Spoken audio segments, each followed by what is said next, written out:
kapasitas atau yang sering disebut dengan capacity development adalah sebuah pendekatan yang pada masa sekarang ini secara luas digunakan dalam pembangunan masyarakat atau yang sering disebut dengan community development. Istilah pengembangan kapasitas telah digunakan sejak tahun 1990-an oleh negara-negara donor untuk memperbaiki kapasitas negara partner atau negara yang mendapat bantuan. Untuk memahami konsep pengembangan kapasitas, kita terlebih dahulu perlu memahami pengertian kapasitas. Kata kapasitas sering digunakan ketika kita berbicara tentang peningkatan kemampuan seseorang ketika kita memperoleh sertifikasi, mengikuti pelatihan, atau mengikuti pendidikan. Dalam pengertian yang lebih luas, yang sekarang digunakan dalam pembangunan masyarakat, kapasitas tidak hanya berkaitan dengan keterampilan dan kemampuan individu, tetapi juga dengan kemampuan organisasi untuk mencapai misinya secara efektif dan kemampuan mempertahankan kelangsungan hidupnya dalam jangka panjang. Pengertian di atas dapat kita simpulkan bahwa pengembangan masyarakat merupakan suatu proses yang terjadi di dalam masyarakat itu sendiri atau yang disebut dengan endogenous process.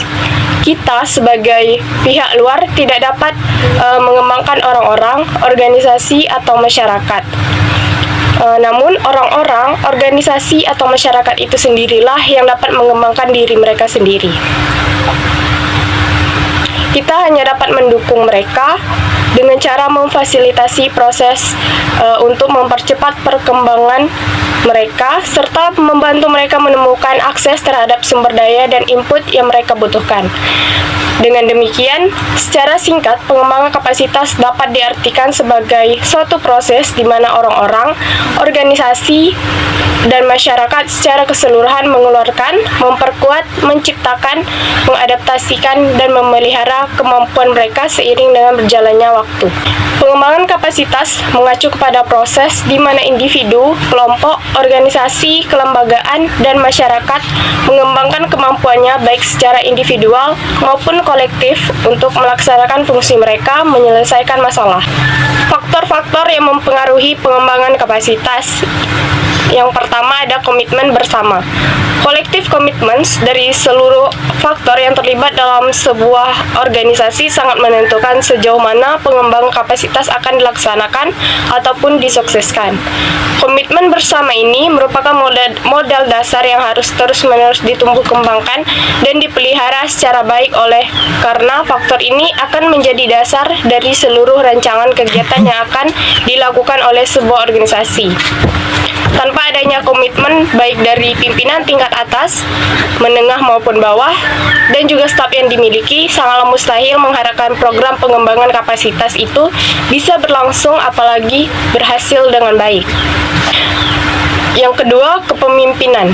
Faktor kondusif leadership merupakan salah satu hal yang paling mendasar dalam mempengaruhi inisiasi dan kesuksesan program pengembangan kapasitas personal dalam kelembagaan sebuah organisasi. Dalam konteks lingkungan organisasi publik harus terus-menerus didorong sebuah mekanisme kepemimpinan yang dinamis sebagaimana yang dilakukan oleh sektor swasta. Hal ini karena tantangan ke depan yang semakin berat dan juga realitas keterbatasan sumber daya yang dimiliki oleh sektor publik. Kepemimpinan kondusif yang memberikan kesempatan luas pada setiap elemen organisasi dalam menyelenggarakan pengembangan kapasitas merupakan sebuah modal dasar dalam menentukan efektivitas kapasitas kelembagaan menuju realisasi tujuan organisasi yang diinginkan. Yang ketiga ada reformasi peraturan. Kontekstualitas politik pemerintahan daerah di Indonesia serta budaya pegawai pemerintah daerah yang selalu berlindung pada peraturan yang ada serta lain-lain faktor legal, formal, prosedural merupakan hambatan yang paling serius dalam kesuksesan program pengembangan kapasitas. Oleh karena itulah, sebagai sebuah bagian dari implementasi program yang sangat dipengaruhi oleh faktor kepemimpinan, maka reformasi atau dapat dibaca penyelenggaraan peraturan yang kondusif merupakan salah satu cara yang perlu dilakukan dalam rangka menyukseskan program kapasitas ini. Yang keempat ada reformasi kelembagaan. Reformasi peraturan di atas tentunya merupakan salah satu bagian penting dari reformasi kelembagaan ini. Reformasi kelembagaan pada intinya menuju kepada pengembangan iklim dan budaya yang kondusif bagi penyelenggaraan program kapasitas personal dan kelembagaan menuju pada realisasi tujuan yang ingin dicapai. Reformasi kelembagaan menuju dua aspek penting, yaitu struktural dan kultural. Program peningkatan kapasitas ini menggunakan pendekatan blended learning yang terdiri atas yang pertama, fase persiapan, bahan-bahan dasar, dan mempelajari kasus. Fase ini dilakukan dengan mempelajari berbagai materi yang ada di fasilitas pembelajaran berupa masyarakat, praktisi di platform web. Kemudian fase tatap muka. Untuk bertemu dengan fase fasilitator dan narasumber, kegiatan tatap muka ini akan dilakukan secara terpisah antar kelompok stakeholder. Kemudian fase pasca tatap muka dengan diskusi pasca pelatihan. Pengembangan berikutnya adalah diskusi di website dan berbagai program tatap muka lainnya untuk pengembangan kapasitas. Pemerintah Kabupaten Lingga menjalin kerjasama dengan Politeknik Pariwisata Batam atau Batam Turis Politeknik untuk meningkatkan kapasitas sumber daya manusia di bidang kepariwisataan melalui penandatanganan MOU atau Nota Kesepahaman yang ditandatangani langsung oleh PJ Bupati Lingga.